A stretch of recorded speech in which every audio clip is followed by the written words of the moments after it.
Ang balita ko, dun sa interview mo, binili mo yung isang Rolls Royce dahil nagandahan ka sa payong. Tama ba? Sir, yes po.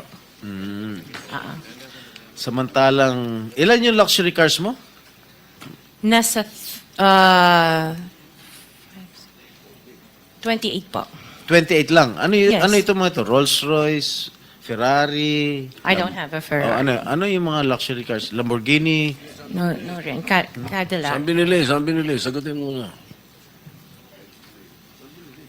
Sa mo binili? Sa dealer po. Sino dealer? Dito, local? Local dealer o sa abroad? Freebell Enterprises tsaka yung isa Auto Art. Dito, sa Pilipinas? Yes po. Hindi ka nag-import? No po. Dito may dealer ng mga Yes po. Rolls Royce. May dealer ng Rolls Royce meron dito. po. Ano pa yung mga ibang luxury cars mo?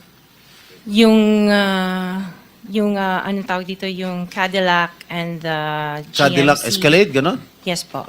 Oh. The GMC. Yun lang. Sinong dealer? I mentioned earlier Freebell Enterprises and Auto Sa Art. lahat ng kotse mo, yun ang mga dealers mo. Dalawa lang sila Dalawa po. yung dealers mo. Yes po. What other luxury cars do you own? Yung iba dito na, the Maybach.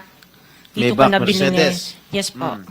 And then, yung iba, dito na rin yung Range Rover. Bentley. The Bentley dito na rin O, po. paano kayo nagka-interest sa kotse? Saan nyo gagamitin yung 28 kotse na luxury cars? Araw-araw gusto mo Collection. palit ng kotse? No, I have 4 kids that use it all the time for them to Oh, be 4 taken to kids school. lang. O, bigyan mo tig-isa, pero 20, ilan yun? 20 ka mo? 28? 28. Opo. My God. And you bought that from the taxpayers' money?